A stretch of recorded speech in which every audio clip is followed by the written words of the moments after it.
Hello friends, Radhe Radhe और श्री शिवाय नमस्तुभ्यम। कैसे आप सब लोग? आशा करती हूँ कि आप सब लोग स्वस्थ होंगे, मस्त होंगे। तो मैं आज आप लोगों को इस वीडियो में ये जानकारी देने वाली हूँ कि सावन का जो महीना है वो समाप्त होने वाला है। राखी है 28 अगस्त की, तो सावन हो जाएगा उस दिन समाप्त। तो सावन के समाप्त होने से पहले जो लोग सावन नहा रहे हैं, कई महिलाएं सावन नहाती हैं और बिना महिला और जो लोग सावन नहीं नहा रहे हैं उन्हें भी सावन का पूरा फल मिले, तो इसलिए हमें कौन कौन सी वस्तुएं दान करनी चाहिए। ये वीडियो आप लोगों के लिए बहुत महत्वपूर्ण होने वाला है, तो आप इस वीडियो को लास्ट तक ज़रूर देखें। जैसा कि आप लोगों को पता है कि सावन का जो महीना है वो बहुत पावन महीना है। शंकर भगवान को प्रसन्न करने का, शंकर भगवान का सबसे प्रिय महीना है सावन। इस सावन के महीने में हम ऐसी क्या चीज़ दान करें जिससे कि भोले बाबा और पार्वती मैया की कृपा हमारे पर ताउम्र बनी रहे।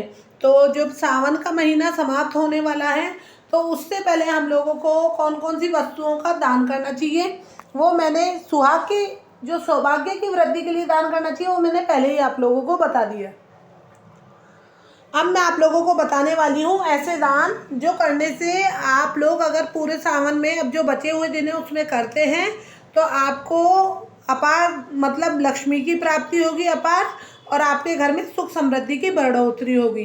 तो सबसे पहले आप लोगों को बता दूं कि भोले बाबा को सबसे प्रिय चीज़ है सफ़ेद पुष्प। सफ़ेद जो चीज़ें होती है वह भोले बाबा को अत्यंत प्रिय होती है।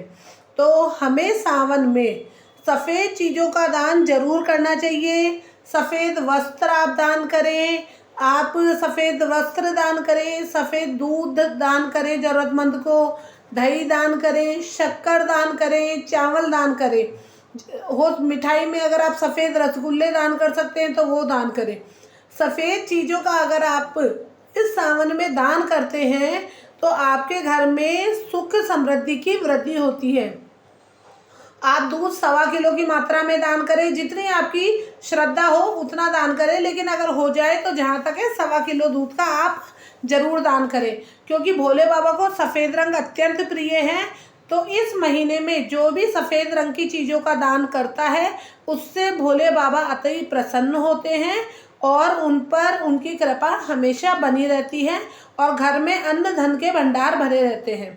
ये हो गया फर्स्ट दान कि सफ़ेद चीज़ों का दान करना है, दूध का, दही का, चीनी का, बूरे का, चावल का, शक्कर का, जितनी भी चीज़ें सफ़ेद है। और मिठाई में आप सफ़ेद बर्फ़ी ले सकते हैं, सफ़ेद रसगुल्ले ले सकते हैं, वस्त्र में सफ़ेद रंग का आप ब्लाउज पीस दान कर सकते हैं, सफ़ेद रंग का तौलिया आप दान कर सकते हैं। तो इनमें से आप कोई सी भी चीज़ दान कर सकते हैं। अब आते हैं अगली बात पर।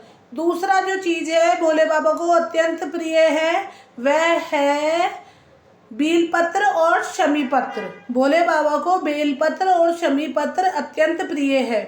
यदि हम इस सावन में बेलपत्र का पौधा किसी को दान देते हैं या शमी पत्र का पौधा किसी को देते हैं या किसी एक मंदिर में, किसी मंदिर में अगर हम दोनों का एक एक पौधा भी लगा कर आते हैं तो भोले बाबा उससे अत्यंत प्रसन्न होते हैं और हमें जितनी भी हमारी मनोकामनाएं होती है उन्हें पूर्ण करते हैं। अब पौधे के दान से कैसे भोले बाबा प्रसन्न होंगे, आप सोच रहे होंगे कि जब हम शमी पत्र या बेलपत्र किसी मंदिर में लगाकर आएंगे तो जब वो बड़ा होगा तो अगले सावन या बीच में जब भी कोई उन पे बेलपत्र जितनी बार अर्पित करेगा, जितनी बार शमी पत्र अर्पित करेगा, तो उसका थोड़ा बहुत पुण्य अपने को भी प्राप्त होगा। तो आप सावन में बेलपत्र या शमी पत्र का पौधा किसी शिव मंदिर में जाकर जरूर लगाएं, इससे आपको अपार पुण्य की प्राप्ति होगी। अब आते हैं तीसरी बात पे, जो सबसे महत्वपूर्ण बात है। सबसे महत्वपूर्ण बात यह है कि सबसे बड़ा जो पुण्य होता है वो किसी ज़रूरतमंद को, किसी भूखे को भोजन खिलाना सबसे बड़ा पुण्य होता है ये। तो आप लोगों को अगर हो सके, अगर आप लोगों से हो सके तो किसी ज़रूरतमंद को या किसी भूखे को आप भोजन ज़रूर कराएं, क्योंकि अगर सावन आप लोग नहा रहे हैं तो जोड़ा जोड़ी को आपको लास्ट में खाना खिलाना है पूर्णिमा के दिन, वो तो देखिए आप करेंगे ही। और सफ़ेद चीज़ों का दान करना है ये मैंने आप लोगों को बता ही दिया। बेलपत्र शमी पत्र का पौधा आपको लगाना है, क्योंकि अगर एक शमी पत्र भी शिवलिंग पर समर्पित होता है तो हमें कई करोड़ों गुना फल मिलता है। तो ये सब चीज़ें मैंने आप लोगों को बता दी है। अब है ज़रूरतमंदों को खाना। आप ज़रूरतमंद को आधी किलो 1 किलो जितनी क्षमता हो उतना दूध भी दे सकते हैं, नहीं तो अगर हो सके तो आप ज़रूरतमंद आदमी को बैठा के खाना ज़रूर खिलाएं और उसमें सफ़ेद रंग की चीज़ ज़रूर बनाएं। चाहे तो आप खीर बनाएं, रायता खिलाएं, जो भी आपकी सामर्थ्यता हो वो ज़रूर आप करें। लेकिन इस सावन आप एक काम ज़रूर करिए कि किसी भूखे को ज़रूर खाना खिलाइए, किसी ज़रूरतमंद को आप ज़रूर खाना खिलाइए। अगर किसी के पास वस्त्र नहीं है तो उन्हें वस्त्र पहनाइए। चिड़ियों के लिए भी आप पानी के लिए जल रखें। एक बेलपत्र का पौधा लगाइए, एक शमी पत्र का पौधा लगाइए और सफ़ेद वस्तुओं का दान कीजिए सावन समाप्त होने से पहले। बाबा आपकी सभी मनोकामनाएं झट में पूरी करेंगे, ये मेरा विश्वास कहता है।